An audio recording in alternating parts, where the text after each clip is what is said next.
Chapter 6. Mr. Toad. It was a bright morning in the early part of summer. The river had resumed its wonted banks and its accustomed pace, and a hot sun seemed to be pulling everything green and bushy and spiky up out of the earth towards him, as if by strings. The mole and the water-rat had been up since dawn, very busy on matters connected with boats and the opening of the boating season, painting and varnishing, mending paddles, repairing cushions, hunting for missing boat-hooks, and so on, and were finishing breakfast in their little parlour and eagerly discussing their plans for the day, when a heavy knock sounded at the door. "Bother," said Rat, all over egg. "See who it is, Mole, like a good chap, since you've finished." The Mole went to attend the summons, and the Rat heard him utter a cry of surprise.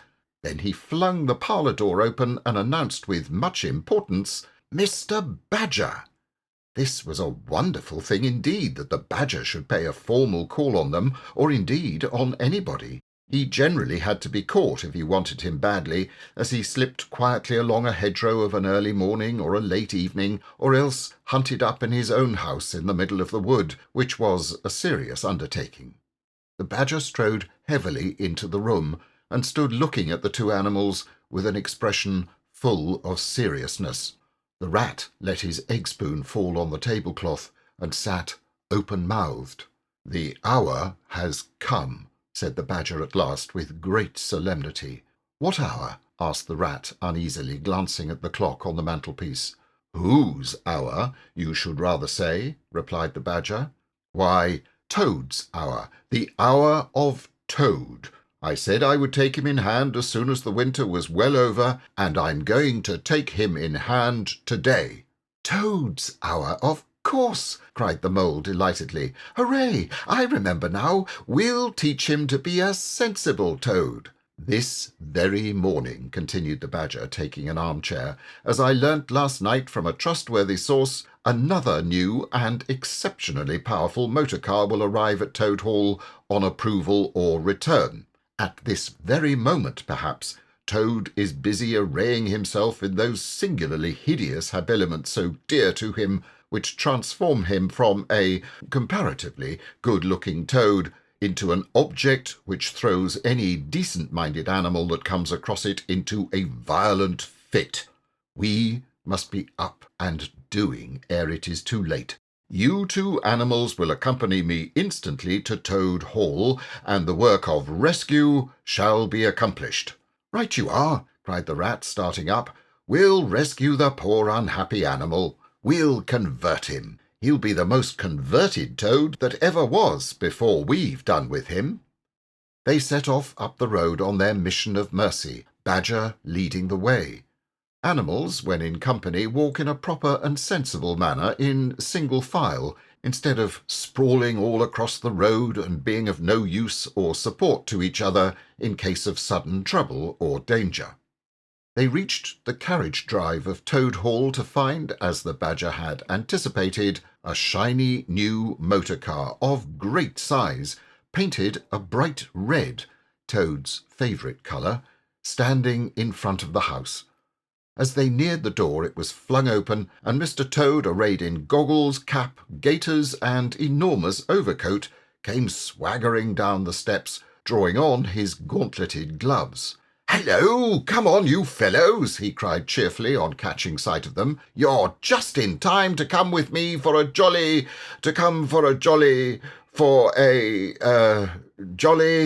His hearty accents faltered and fell away as he noticed the stern, unbending look on the countenance of his silent friends, and his invitation remained unfinished. The Badger strode up the steps. "Take him inside," he said sternly to his companions. Then, as Toad was bustled through the door, struggling and protesting, he turned to the chauffeur in charge of the new motor car. "I'm afraid you won't be wanted today," he said. "Mr. Toad has changed his mind. He will not require the car. Please understand that this is final. You needn't wait." Then he followed the others inside and shut the door. "Now then," he said to the Toad, when the four of them stood together in the hall, "First of all, take those ridiculous things off." "Shan't," replied Toad with great spirit. "What is the meaning of this gross outrage? I demand an instant explanation." "Take them off him, then, you two," ordered the Badger briefly. They had to lay Toad out on the floor, kicking and calling all sorts of names, before they could get to work properly. Then the Rat sat on him, and the Mole got his motor clothes off him bit by bit, and they stood him up on his legs again. A good deal of his blustering spirit seemed to have evaporated with the removal of his fine panoply. Now that he was merely Toad, and no longer the terror of the highway, he giggled feebly and looked from one to the other appealingly, seeming quite to understand the situation. "You knew it must come to this sooner or later, Toad," the Badger explained severely. "You've disregarded all the warnings we've given you, you've gone on squandering the money your father left you, and you're getting us animals a bad name in the district by your furious driving and your smashes and your rows with the police. Independence is all very well, but we animals never allow our friends to make fools of themselves beyond a certain limit, and that limit you've reached.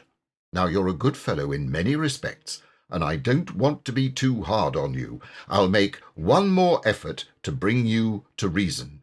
You will come with me into the smoking room, and there you will hear some facts about yourself, and we'll see whether you come out of that room the same Toad that you went in." He took Toad firmly by the arm, led him into the smoking room, and closed the door behind them. "That's no good," said the Rat contemptuously. "Talking to Toad'll never cure him. He'll say anything." They made themselves comfortable in armchairs and waited patiently. Through the closed door they could just hear the long, continuous drone of the Badger's voice, rising and falling in waves of oratory, and presently they noticed that the sermon began to be punctuated at intervals by long-drawn sobs, evidently proceeding from the bosom of Toad, who was a soft-hearted and affectionate fellow, very easily converted, for the time being, to any point of view.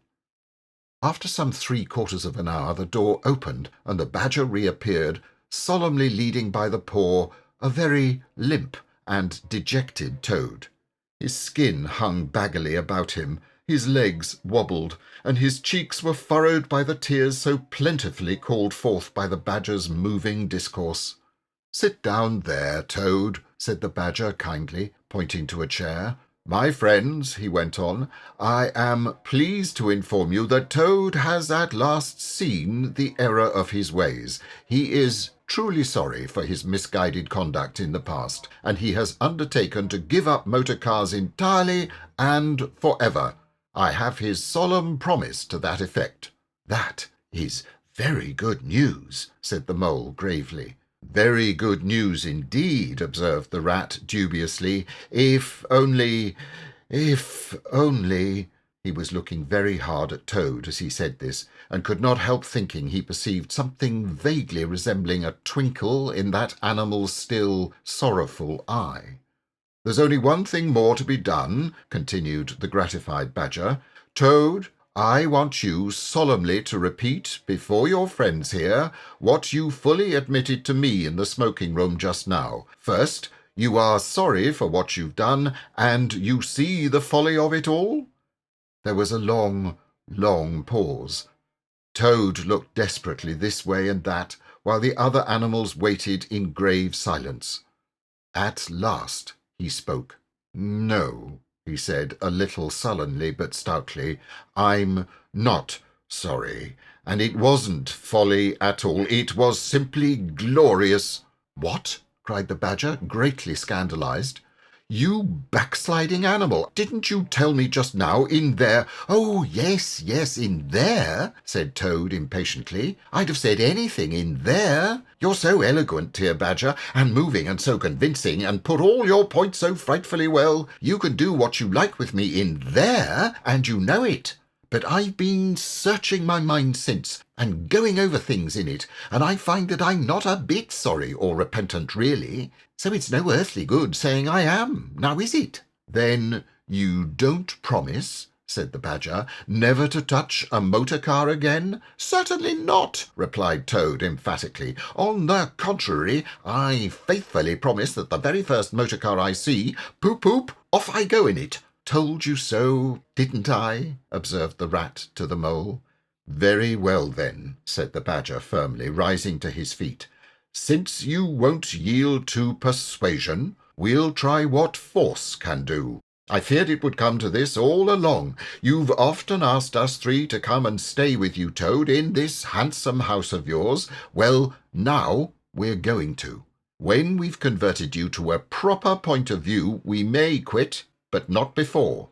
Take him upstairs, you two, and lock him in his bedroom, while we arrange matters between ourselves." "It's for your own good now, Toady, you know," said the Rat kindly, as Toad, kicking and struggling, was hauled up the stairs by his two faithful friends. "Think what fun we shall all have together, just as we used to, when you've got over this painful attack of yours." "We'll take great care of everything for you till you're well, Toad," said the Mole, "and we'll see your money isn't wasted, as it has been." "No more of those regrettable incidents with the police, Toad," said the Rat, as they thrust him into his bedroom. "And no more weeks in hospital being ordered about by female nurses, Toad," added the Mole, turning the key on him. They descended the stair, Toad shouting abuse at them through the keyhole, and the three friends then met in conference on the situation. "It's going to be a tedious business," said the Badger, sighing. "I've never seen Toad so determined. However, we will see it out. He must never be left an instant unguarded. We shall have to take it in turns to be with him, till the poison has worked itself out of his system." They arranged watches accordingly. Each animal took it in turns to sleep in Toad's room at night, and they divided the day up between them. At first Toad was undoubtedly very trying to his careful guardians. When his violent paroxysms possessed him, he would arrange bedroom chairs in rude resemblance of a motor car, and would crouch on the foremost of them, bent forward and staring fixedly ahead, making uncouth and ghastly noises, till the climax was reached, when, turning a complete somersault, he would lie prostrate amidst the ruins of the chairs, apparently completely satisfied for the moment. As time passed, however, these painful seizures grew gradually less frequent, and his friends strove to divert his mind into fresh channels. But his interest in other matters did not seem to revive, and he grew apparently languid and depressed.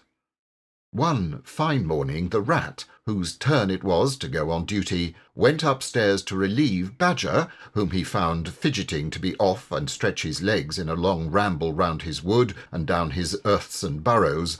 "Toad's still in bed," he told the Rat outside the door. "Can't get much out of him, except, 'Oh, leave him alone, he wants nothing. Perhaps he'll be better presently. It may pass off in time. Don't be unduly anxious,' and so on. Now you look out, Rat. When Toad's quiet and submissive and playing at being the hero of a Sunday school prize, then he's at his artfullest.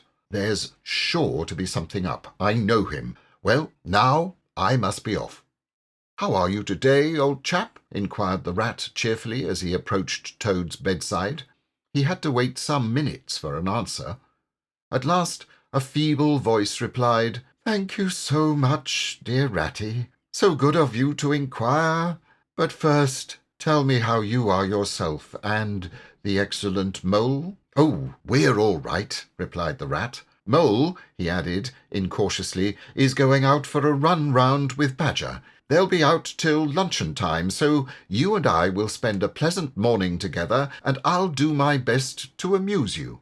Now jump up, there's a good fellow, and don't lie moping there on a fine morning like this." "Dear, kind Rat," murmured Toad, "how little you realize my condition, and how very far I am from jumping up now, if ever. But do not trouble about me. I hate being a burden to my friends, and I do not expect to be one much longer. Indeed, I almost hope not." "Well, I hope not too," said the Rat heartily. "You've been a fine bother to us all this time, and I'm glad to hear it's going to stop. And in weather like this, and the boating season just beginning. It's too bad of you, Toad. It isn't the trouble we mind, but you're making us miss such an awful lot." "I'm afraid it is the trouble you mind, though," replied the Toad languidly. "I can quite understand it. It's natural enough. You're tired of bothering about me. I mustn't ask you to do anything further. I'm a nuisance. I know." "You are, indeed," said the Rat.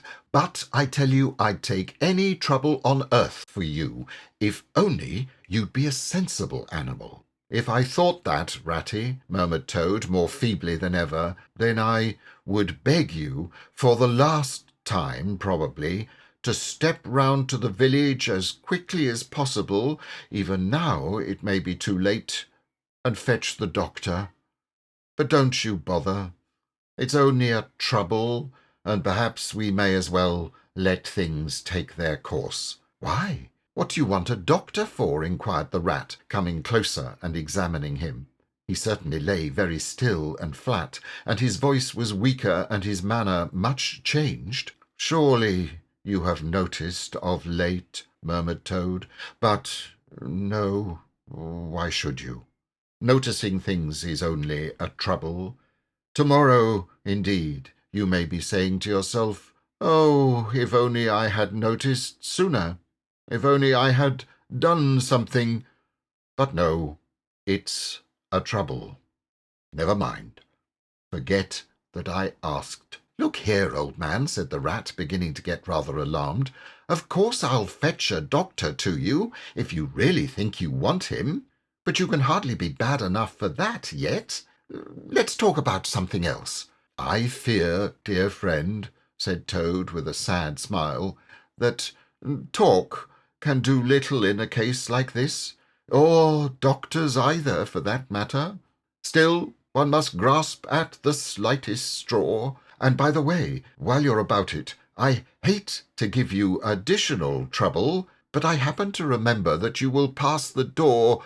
Would you mind at some time asking the lawyer to step up?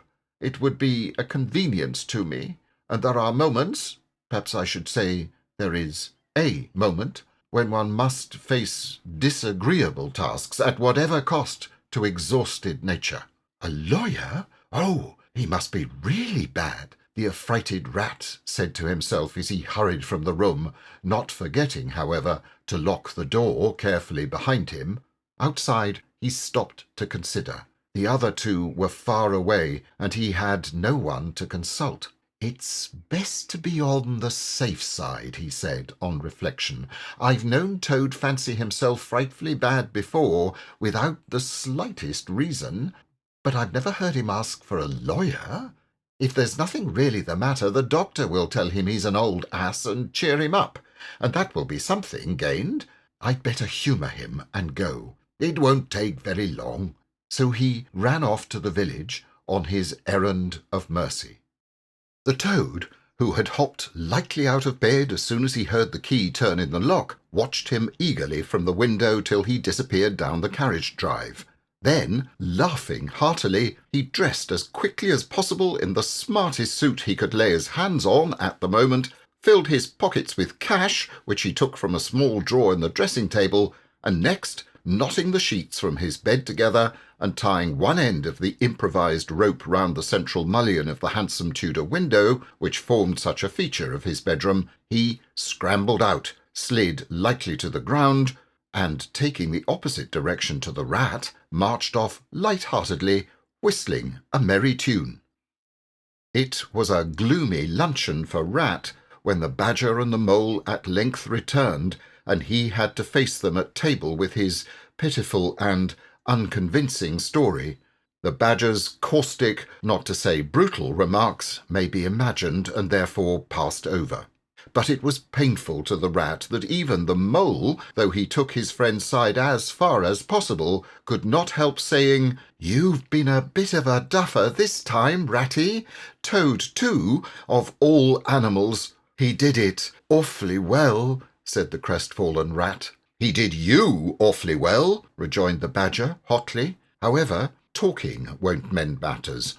He's got clear away for the time, that's certain, and the worst of it is he'll be so conceited with what he'll think is his cleverness that he may commit any folly. One comfort is, we're free now and needn't waste any more of our precious time doing sentry go. But we'd better continue to sleep at Toad Hall for a while longer. Toad may be brought back at any moment, on a stretcher, or between two policemen." So spoke the Badger, not knowing what the future held in store, or how much water, and of how turbid a character, was to run under bridges before Toad should sit at ease again in his ancestral hall. Meanwhile, Toad, gay and irresponsible, was walking briskly along the high road some miles from home. At first he had taken by-paths and crossed many fields and changed his course several times in case of pursuit, but now, feeling by this time safe from recapture, and the sun smiling brightly on him, and all nature joining in a chorus of approval to the song of self-praise that his own heart was singing to him, he almost danced along the road in his satisfaction and conceit. "Smart piece of work, that!" he remarked to himself, chuckling. "Brain against brute force, and brain came out on the top, as it's bound to. Poor old Ratty! My, won't he catch it when the Badger gets back! A worthy fellow, Ratty, with many good qualities, but very little intelligence, and absolutely no education. I must take him in hand some day, and see if I can make something of him." Filled full of conceited thoughts such as these, he strode along, his head in the air, till he reached a little town, where the sign of the Red Lion swinging across the road halfway down the main street reminded him that he had not breakfasted that day, and that he was exceedingly hungry after his long walk. He marched into the inn, ordered the best luncheon that could be provided at so short a notice, and sat down to eat it in the coffee-room. He was about halfway through his meal when an only too familiar sound, approaching down the street, made him start and fall a-trembling all over. The poop-poop drew nearer and nearer. The car could be heard to turn into the inn-yard and come to a stop, and Toad had to hold on to the leg of a table to conceal his overmastering emotion. Presently the party entered the coffee-room, hungry, talkative, and gay, voluble on their experiences of the morning and the merits of the chariot that had brought them along so well.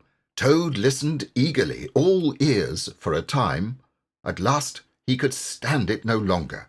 He slipped out of the room quietly, paid his bill at the bar, and as soon as he got outside, sauntered round quietly to the inn-yard. "There cannot be any harm," he said to himself, "in my only just looking at it." The car stood in the middle of the yard, quite unattended, the stable helps and other hangers-on being all at their dinner. Toad walked slowly round it, inspecting, criticising, musing deeply. "I wonder," he said to himself presently, "I wonder if this sort of car starts easily."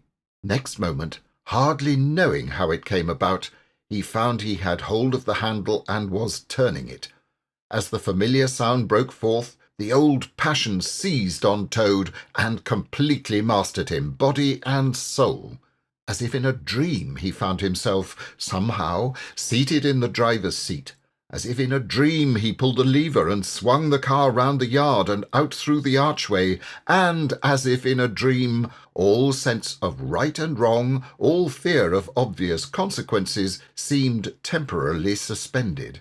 He increased his pace, and as the car devoured the street and leapt forth on the high road through the open country, he was only conscious that he was Toad once more, Toad at his best and highest, Toad the terror, the traffic queller, the lord of the lone trail, before whom all must give way or be smitten into nothingness and everlasting night.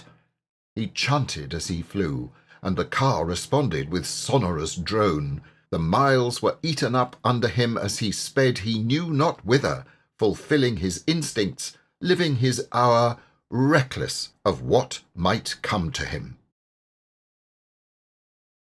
"To my mind," observed the chairman of the bench of magistrates cheerfully, The only difficulty that presents itself in this otherwise very clear case is how can we possibly make it sufficiently hot for the incorrigible rogue and hardened ruffian whom we see cowering in the dock before us?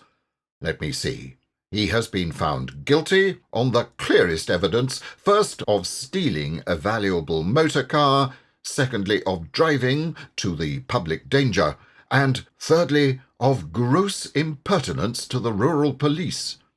Mr. Clerk, will you tell us, please, what is the very stiffest penalty we can impose for each of these offences, without, of course, giving the prisoner the benefit of any doubt, because there isn't any?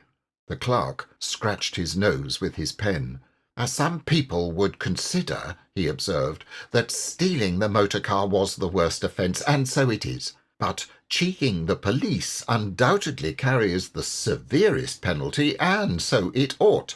Supposing you were to say 12 months for the theft, which is mild, and 3 years for the furious driving, which is lenient, and 15 years for the cheek, which was pretty bad sort of cheek, judging by what we've heard from the witness box, even if you only believe 1/10 part of what you heard, and I never believe more myself. Those figures, if added together correctly, tot up to 19 years. First rate, said the chairman. So you had better make it around 20 years and be on the safe side, concluded the clerk. An excellent suggestion, said the chairman approvingly. Prisoner, pull yourself together and try and stand up straight.